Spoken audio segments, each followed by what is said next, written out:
Welcome to El Regnum channel. If you are new to this channel, please do not hesitate to click subscribe and hit the notification bell for you to be more updated of the coming videos.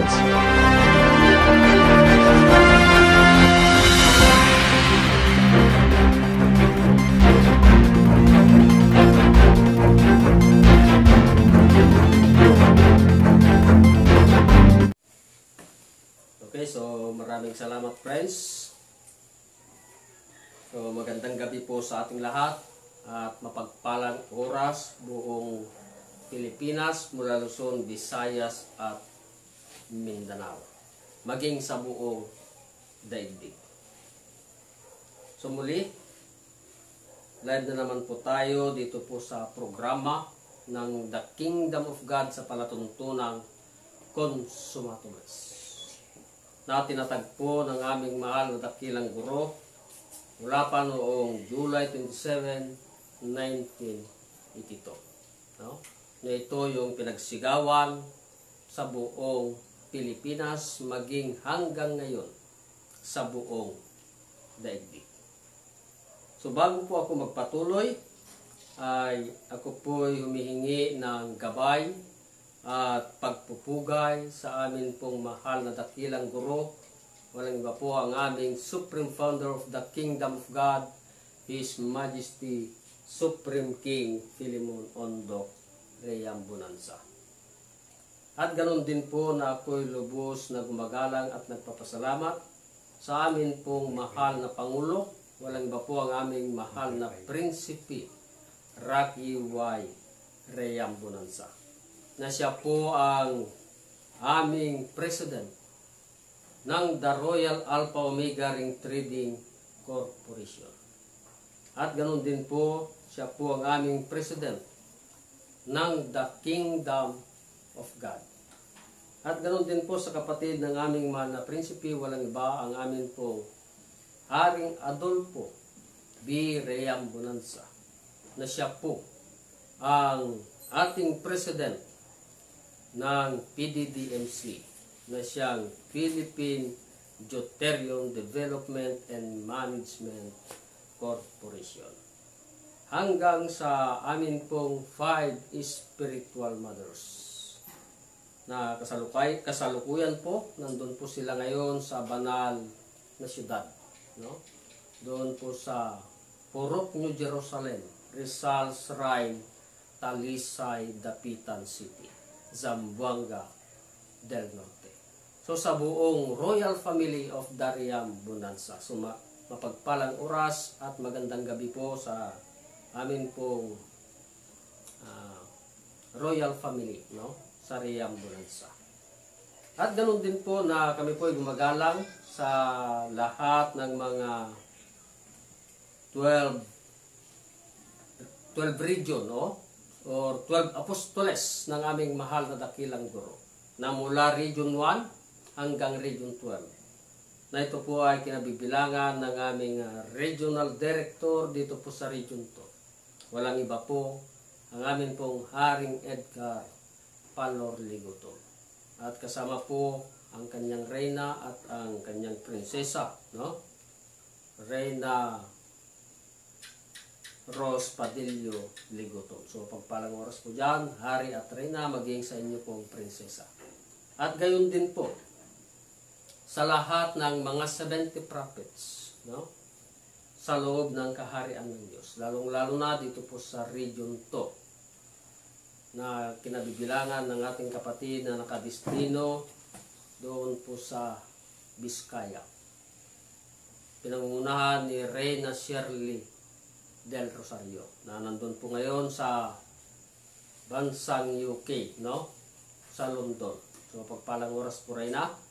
At ganun din po sa isa pang provincial leaders sa Biskaya, sapagkat nahati po ito sa 3. Nandyan po ang ating provincial leaders, walang iba, Haring Gerson del Rosario, no? At ganun din po kay Reyna Wilma Mercado. So pagpalang oras dyan, Reyna Wilma. At ganoon din po sa mga provincial leaders dito sa Isabela, no? Na bawat distrito sa Isabela na pinangunahan po ni Haring Ilino Daracan, gayon din po ang ating Haring Rowel Agustin, si Haring Edelberto Lacerona, at Haring Oliver Resurrection. At ganon din po sa isa pa nating provincial leaders dito po sa Cagayan, no? Na katatapos po nagsalita. So walang iba po ang ating Prinsipe J.V. Sales, no? So mapagpalang oras sa lahat ng aking mga kasamahan dito sa loob ng kaharian ng Diyos dito sa Region 2, no? Bilang tinalaga na mga provincial leaders. At ako naman po ang inyong lingkod, Haring Robel Baltasar, na inassign po dito sa province of Quirino.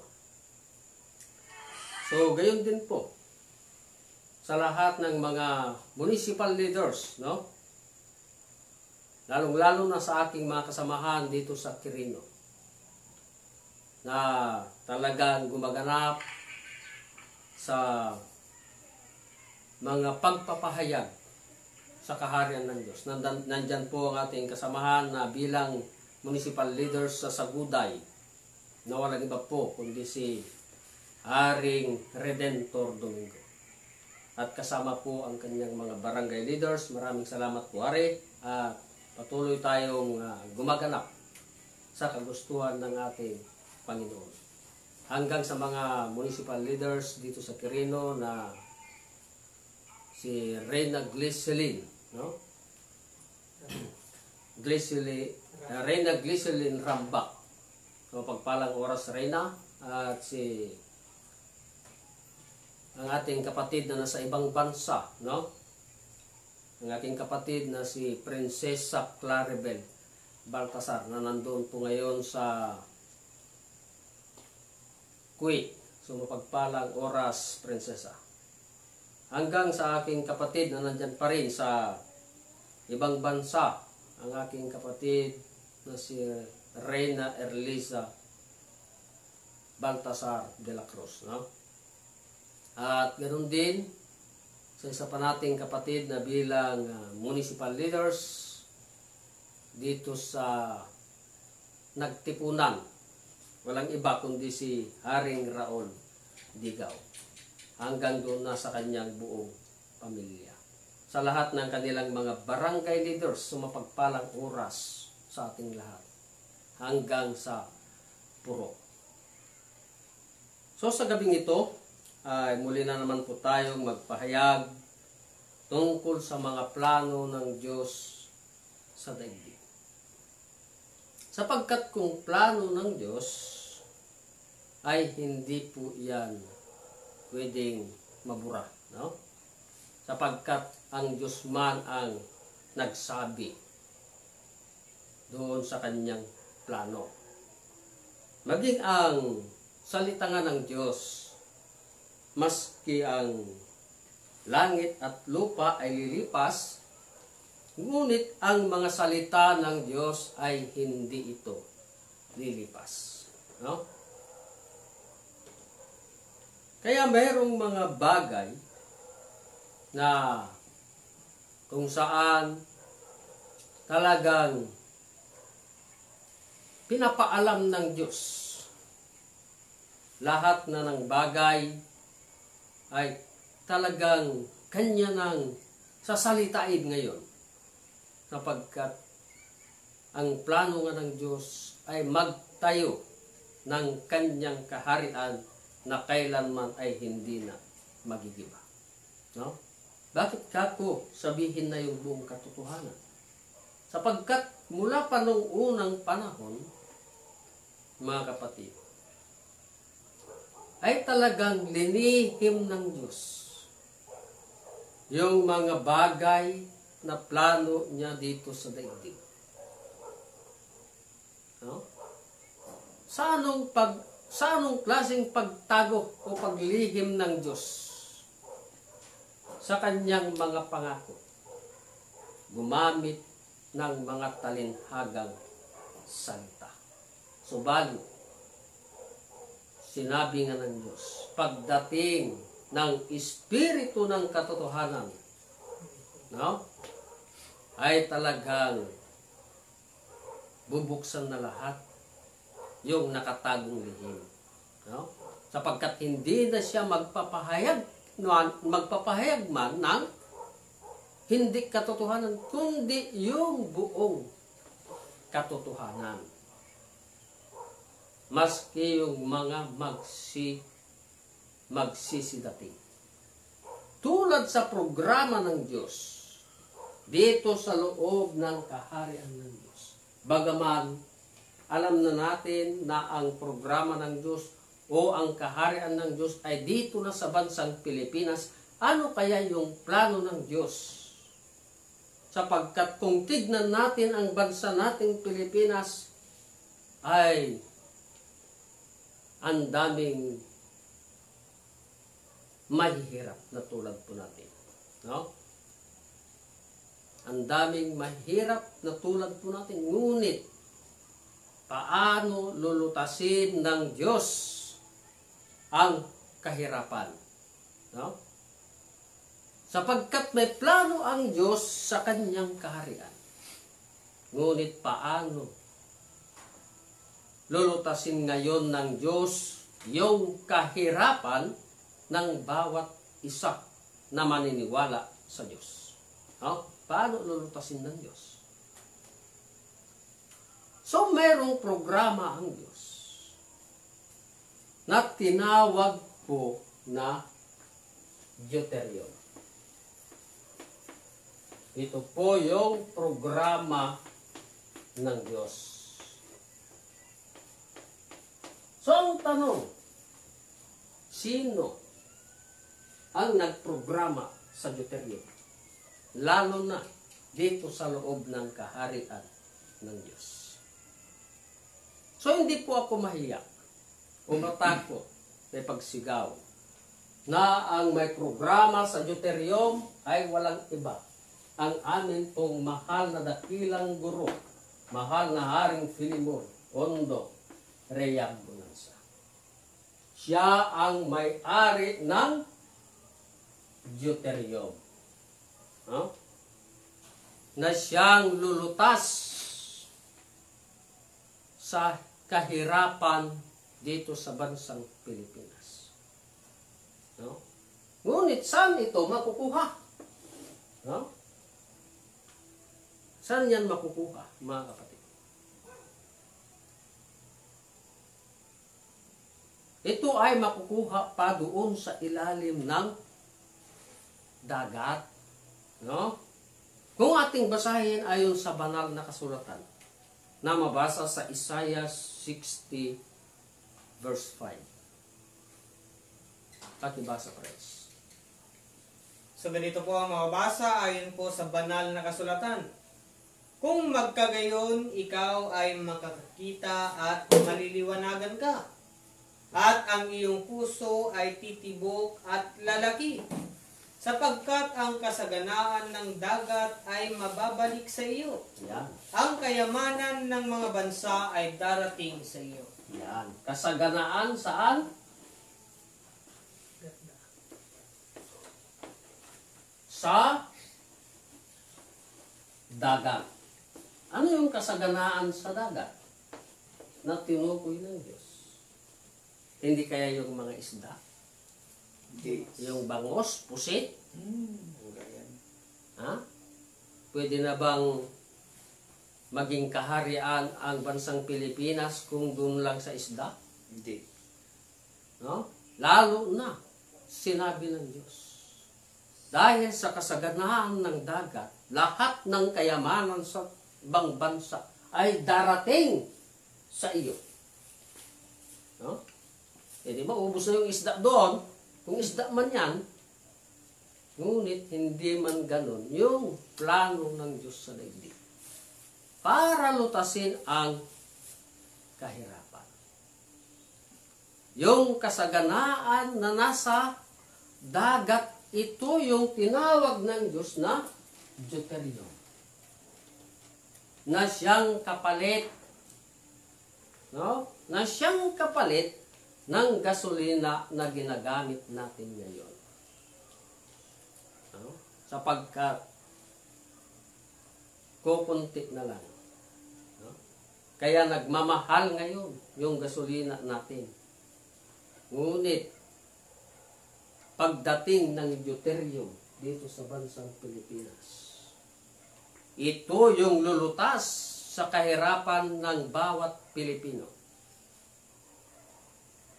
Na siyang lulutas sa mga luha sa mga mata ayon sa banal na kasulatan.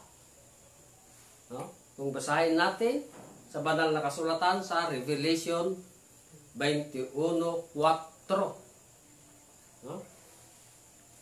Kung gaano kahiwaga itong programa ng Diyos na tinawag itong deuterium. No? Pakibasa, friends. Sa ganito po ang mababasa ayon po sa banal na kasulatan. At papahiran niya ang bawat luha sa kanilang mga mata. Anong papahirin? Yung bawat luha sa kanilang mga mata. Tuloy. At hindi na magkakaroon ng kamatayan. So, wala nang kamatayan. O, tuloy. Hindi na magkakaroon pa ng dalamhati Dalamhati. o Tuloy. ng pananambitan man Tuloy. o ng hirap pa man. Ang mga bagay ng una ay naparang na. Dalamhati o pananambitan man. No? Pananambitan at hirap pa man. No? Dahil kung ating ituloy na basahin, ano pa yung sinabi? Sa 5, at yaoy nakaluklok sa luklukan ay nagsabi, narito, ginagawa kong bago ang lahat ng mga bagay. At sinabi niya, isulat mo, sapagkat ang mga salitang ito ay tapat at tunay. Yan. Sulat mo sapagkat ang mga salitang ito ay tapat at tunay. No?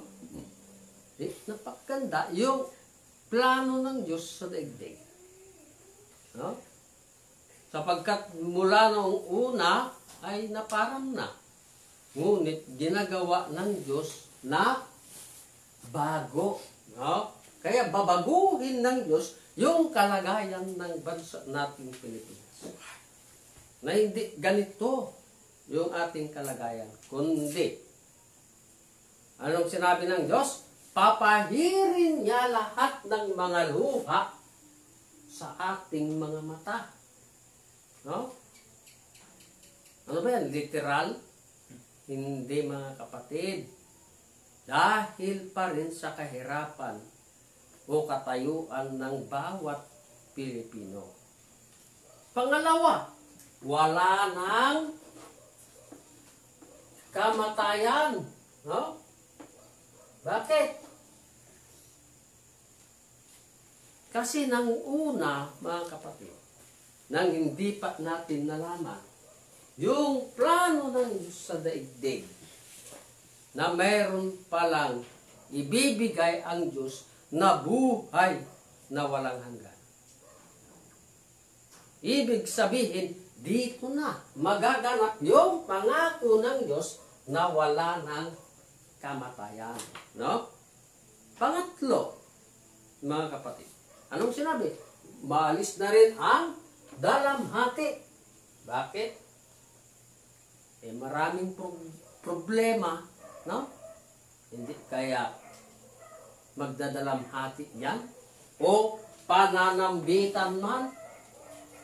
No? Ano yung paglutas ng Diyos? O ang hirap pa man, mga kapatid? Ano yung gagamitin ng Diyos na panglulutas sa salita ng Diyos na aalisin o pupunasin ang mga luha sa ating mga mata?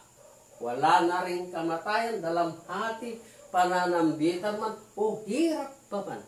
Ano yung gagamitin ng Diyos na siyang maglulutas. Itong programa ng Diyos na siyang deuterium na lalabas dito sa bansa nating Pilipinas. Kaya yung pangako ng Diyos, lilipas man, sabi ng Diyos, ang langit at lupa. Ngunit ang salita ng Diyos, hindi kaya salita ito ng Diyos, deuterium. No? Salita ito ng Diyos. Ay hindi po yan lilipas. Kaya ginawa ng Diyos ng programa ang tinawag na deuterium. Anong programa, mga kapatid? Bago maipahayag ang programa ng deuterium, ay rinihistro ito sa Security Exchange Commission na tinawag itong PDDMC.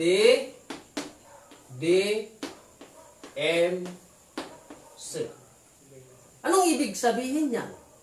Ang ibig sabihin ay Philippine Deuterium Development and Management Corporation.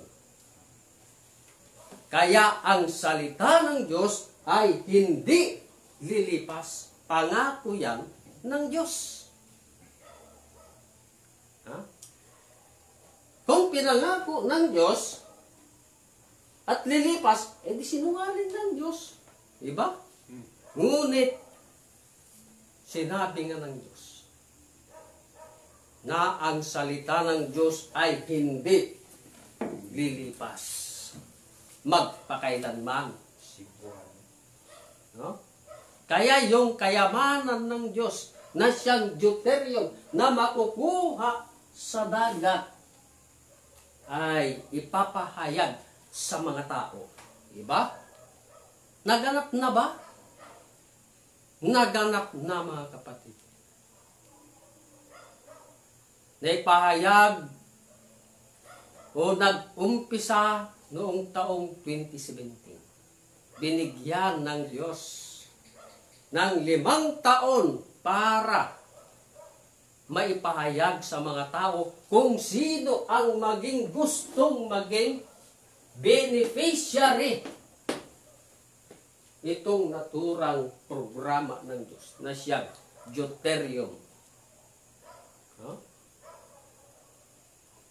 Pasalamat po tayo. No? Mayroong naniwala. Ngunit, itong programa ng Diyos na siyang deuterium, na siyang PDDMC, Philippine Deuterium Development and Management Corporation, ay sana ay magtiyaga tayong maghintay. No? Sapagkat kako nga ang salita ng Diyos ay hindi lilipas. O yung pangako ng Diyos ay hindi yan mabubura. Bakit? Balikan nyo yung pangako ng Diyos mula pa ng itatag ang sanglibutan. Nabura na ba? Hindi, no? Doon sa unang tipan ng Diyos, yung pangako ng Diyos na bura ba? Hindi na bura. Saan pa nga nagtuloy? Dito sa bansa nating Pilipinas. Kaya, yung programa ng Diyos na Deuterium of the Philippines, hintayin po natin sapagkat kung sinong may tiyaga, ika nga ng mga tao, no? Kung sinong may tiyaga ay mayroong ilalaga, di ba? Kaya, yung pangako ng Diyos, hindi ito mabubura. No? Ngunit, mayroong ginamit ang Diyos o drama ng Diyos sa daigdig. No? Para magtuloy yung plano tungkol sa tinawag na deuterium na siyang kapalit sa gasolina na ginagamit natin ngayon. Ano yung ginamit? Gumamit ang Diyos ng 10 dalaga, no? Na nahati sa dalawa. Na ang 5 sa kanila ay mangmang walang langis. At ang 5 sa kanila ay matatalino na may langis. Yan po ay ginamit ng Diyos na talinhagang salita.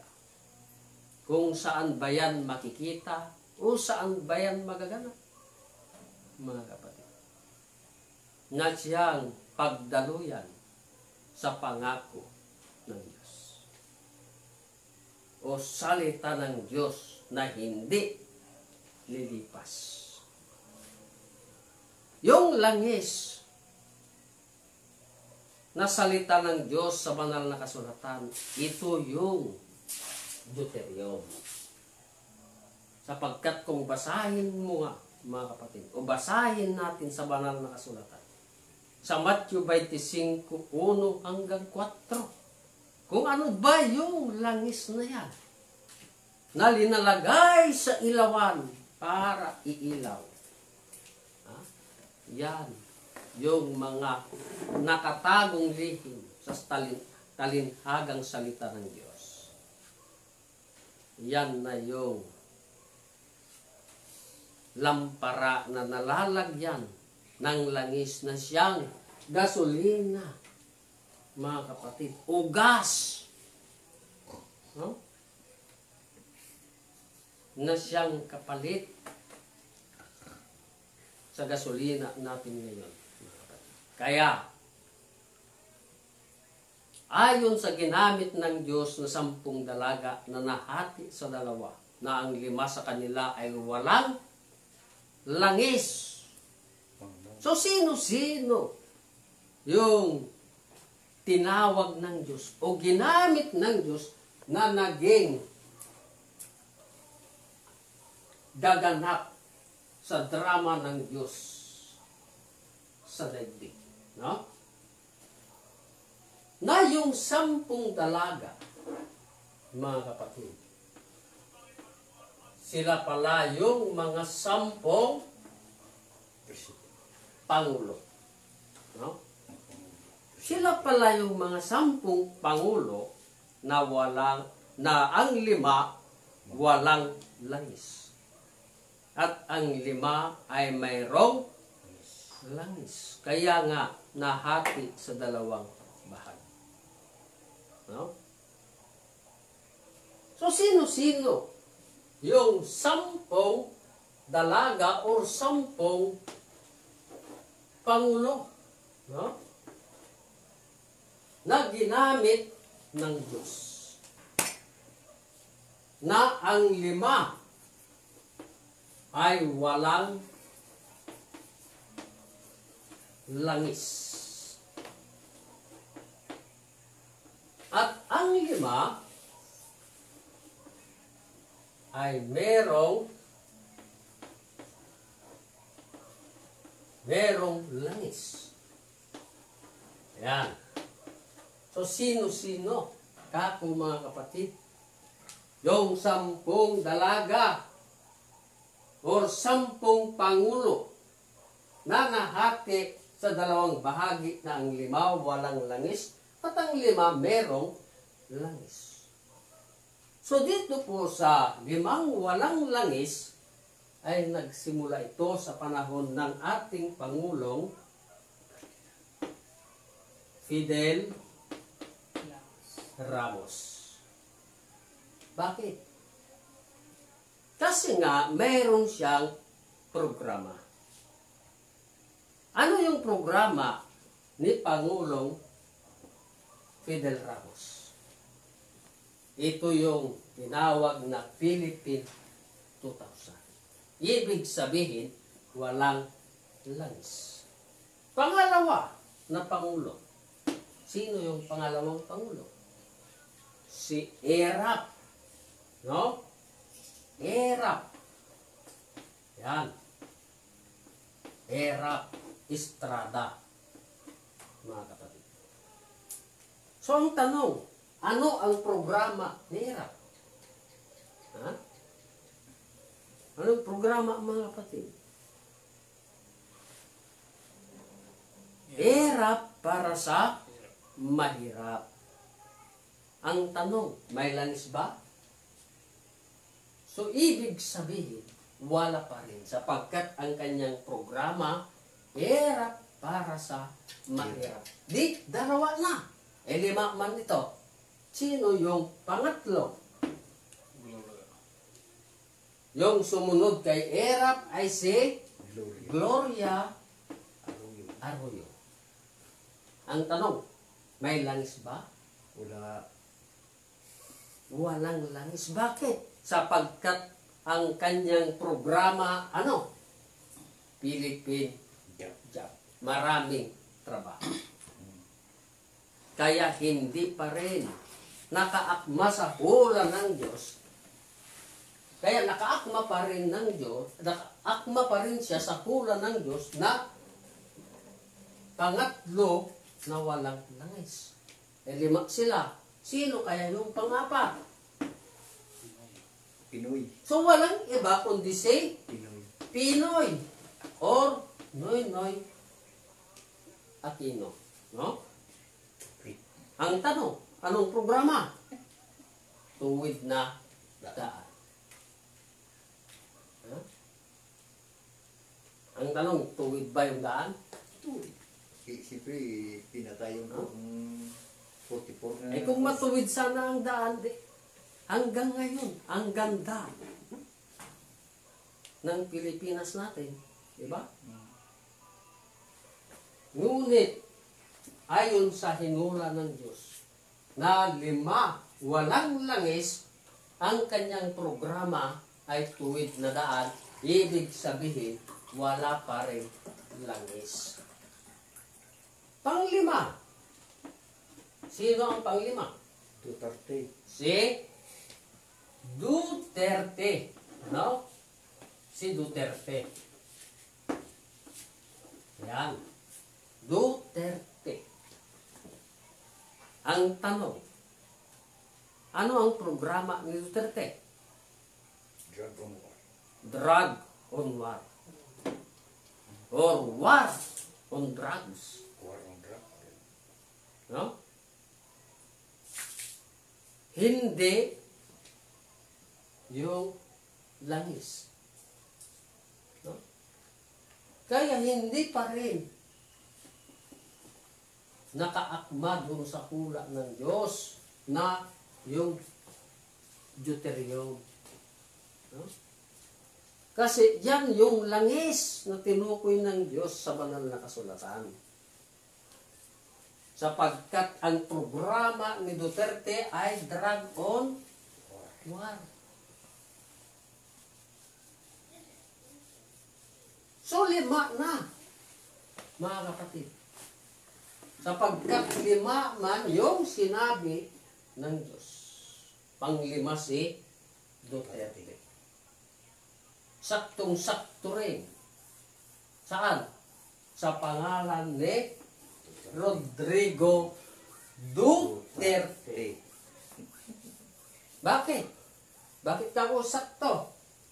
Ilan ba ang terms ng isang pangulo? Diba? 36 years. Eh kung 6 years, i-times natin sa 5, anong sukat? Eh di merong 30. No? 30 years.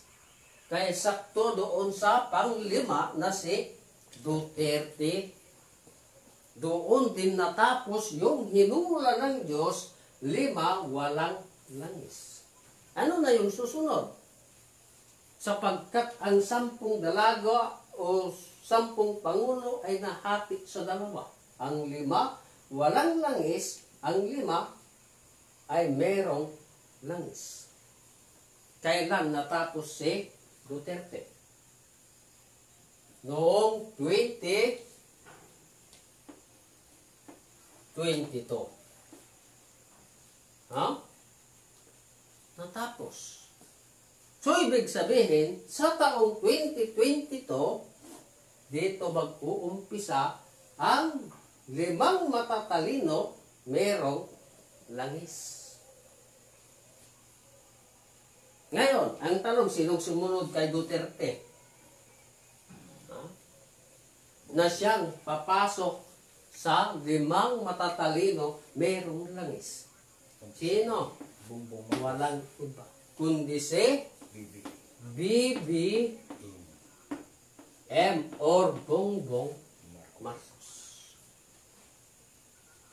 Yan po yung hula ng Diyos, mga kapatid.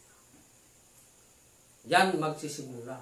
Ang tanong, ilang taon na ba nanungkulan ang ating Pangulong Ferdinand Marcos? Ha?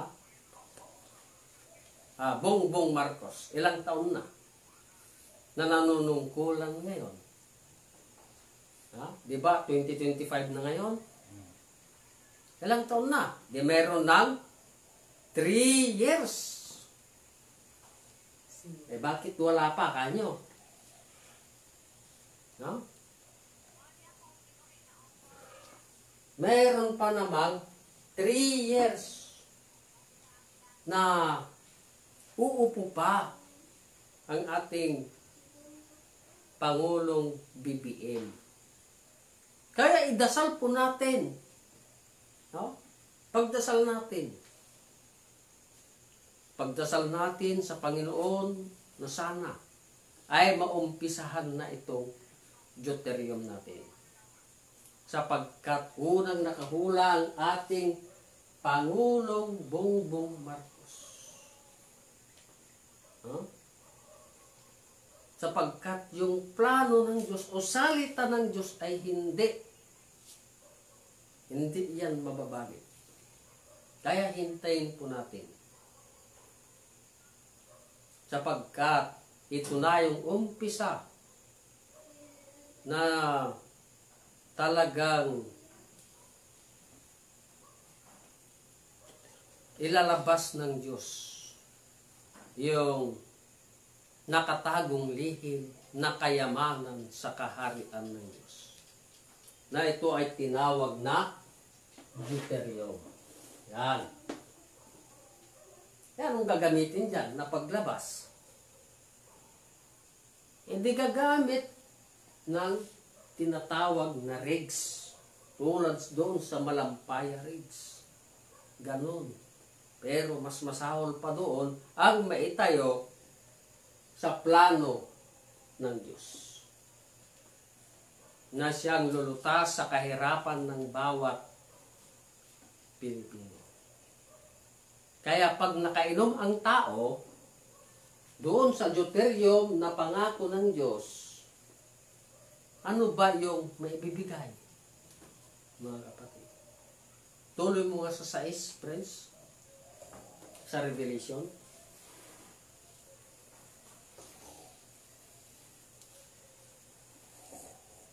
So ganito po ang mababasa ayon po sa Revelation 21 verse 6.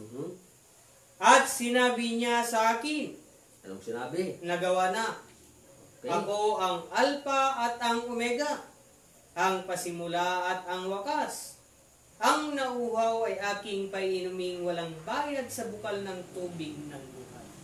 Yan. Anong sabi ng Diyos? Nagawa na. No? Ako ang Alpha at ang Omega. Ang nauuhaw ay aking papainumin ng bukal ng tubig ng buhay. No? Ang tanong, may bayad ba? Wala. Aking papainumin ng bukal ng tubig ng buhay na walang bayad. Diba?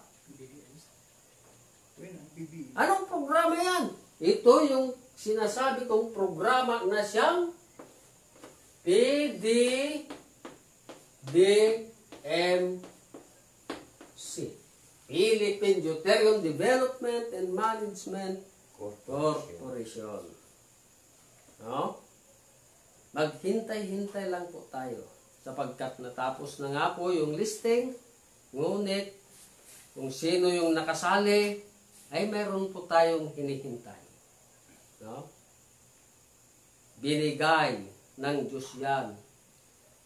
Libre, walang bayad. No? At yan ay karugtong ng ating buhay. Eh kung lumabas na, ang tanong, punas na ba? Yung sinabi ng Diyos, naluha? Ha? Nalutas na ba?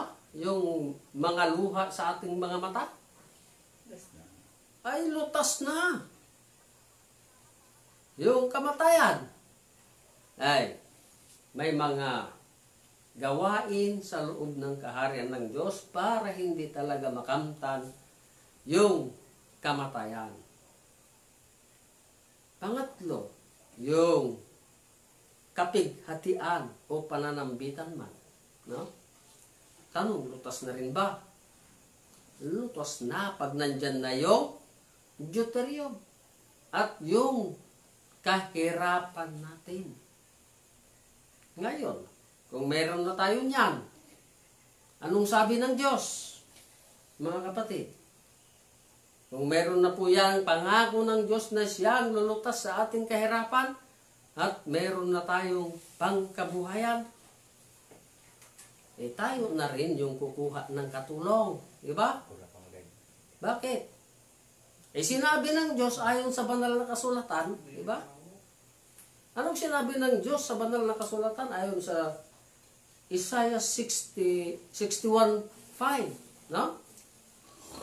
Na maski yung mga taga-ibang bansa, sila na yung mag-abroad dito. Sila na yung mga pag-araruhin natin. No? Ano pa? Maglaba ko. Maging katulong ang ibig sabihin, mga kapatid. Kaya nga, yan yung mga ibigay ng Diyos sa loob ng kaharian ng Diyos. Kaya nga napakaswerte ang bansa natin Pilipinas. No? Na dito na itatayo ng Diyos ang kanyang kaharian. Nabuhat pa ng itatag ang sanglibutan na kung saan ipamamana ang kanyang kaharian dito na sa bansa nating Pilipinas nagaganap. No? Sapagkat natapos na yung mga unang kaharian sa daigdig. Ngunit sa plano ng Diyos na pagtatayo ng isang kaharian na kailanman ay hindi na magigiba dito na sa bansa nating Pilipinas. At paano maging kaharian ang bansa nating Pilipinas? Dahil sa programa ng Diyos na Deuterium of the Philippines.